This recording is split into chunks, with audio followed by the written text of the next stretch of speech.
In this brief presentation, I'd like to introduce some ideas I've been working on the last couple of years as a side project to my main research on inflectional morphology. These ideas have to do with a different approach to learning a language, like New Testament Greek, where the goal is primarily reading comprehension and the focus is on a particular corpus. The current embodiment of these ideas is a new kind of graded reader. Graded readers are generally introduced after the student has done a year or so of Greek. It is assumed that the student needs to have built up a certain level of understanding before they can be introduced to real texts, even at their simplest.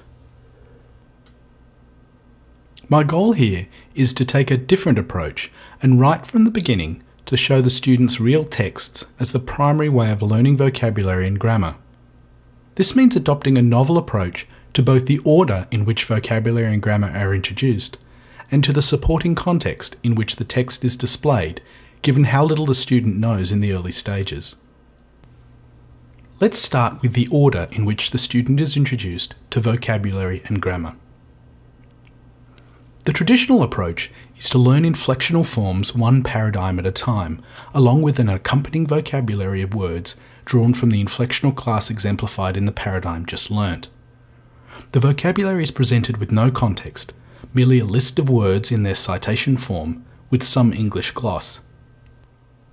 Real examples of text are hard to show until near the end because a typical verse contains a wide variety of parts of speech, inflectional classes, and grammatical features. Even a verse with high-frequency vocabulary might use a main verb in the aorist, a present participle, and a third declension noun. Under a traditional approach, such a verse would have to be delayed weeks or months until all the necessary paradigms had been spelt out in full. Admittedly, the existence of morphologically tagged New Testament databases and appropriate search software has enabled better discovery of those rare passages in the text which exhibit only what the student has learnt and nothing more. But the introduction of text is still at the mercy of the progression which the grammar follows. But what if all that was reversed? What if the text drove the progression of grammar and not the other way around? This is not to do away with paradigms altogether, but rather we are first introduced to forms as they are used in context and then come back later to consolidate, abstract, and generalise. This is indeed how any first language is learnt.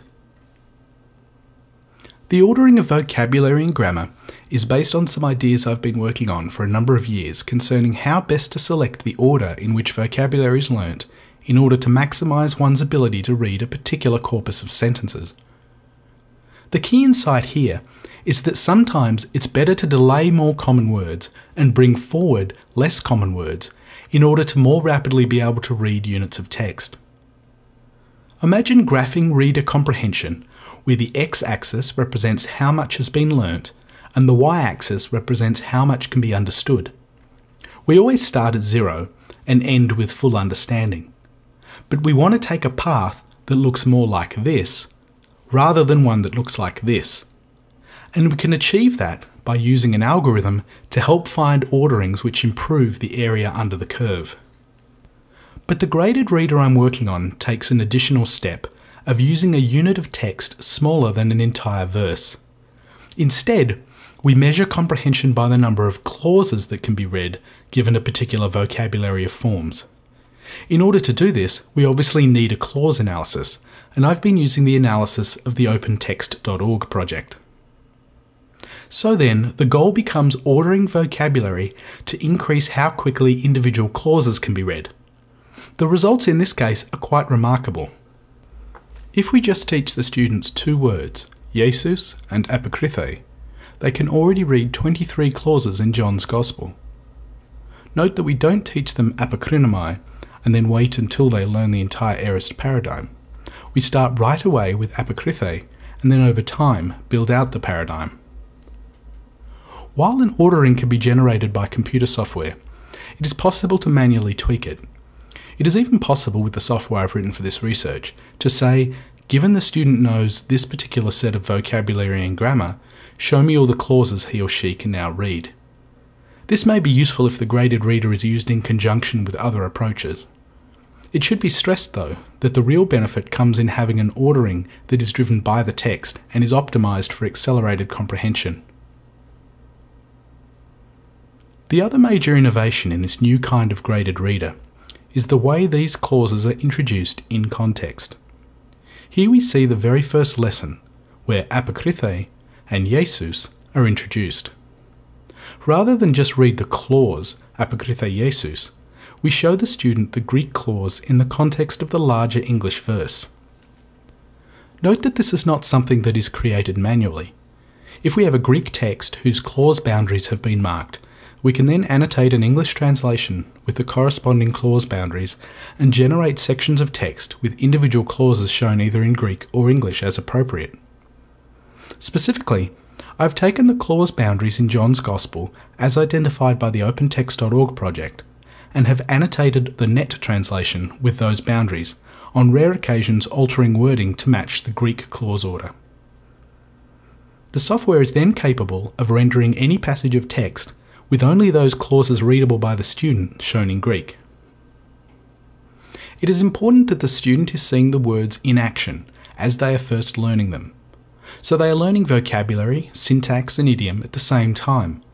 Before they even learn about the dative case and its form and function, they have already read apokrythe Jesus ke ipen afto in context.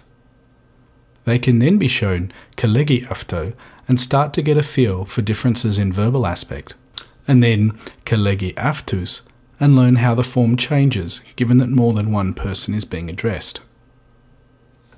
So in summary, this new kind of graded reader is a computer-generated reader that draws from a range of linguistic analyses.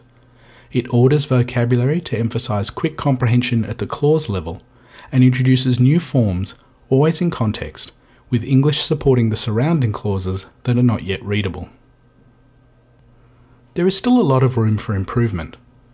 Although not yet supported, it will be fairly easy to mark in the reader points at which enough examples of a particular form or grammar point have been seen that it might be a good time to generalize the concept in a more deductive way.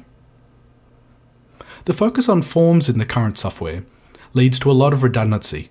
The reader is separately introduced to forms ending in os, on, u, o, and so on, even though it may be the 100th second declension noun they've seen. Once richer information exists in the underlying database about morphological classes, the aim is to assume that after a certain number of occurrences, the generalization can be assumed to have stuck. If both the nominative singular and accusative singular of a certain number of different second declension nouns have been learnt, we could assume that the reader will be able to comprehend the accusative of any second declension noun they've already seen in the nominative, and vice versa. Other linguistic information that will be incorporated into the ordering algorithm in the future includes derivational relationships between words. By this I mean something a little more semantically consistent than the broad sweeping cognate approach one often sees, where links between some word meanings are tenuous at best. Rather, I'm including here relationships such as that between verbs and their agentive noun derivatives, or between adjectives and their corresponding adverbial forms in os. If you're interested in discussing the ideas outlined here, or in finding out more about the current state of the graded reader, please feel free to contact me.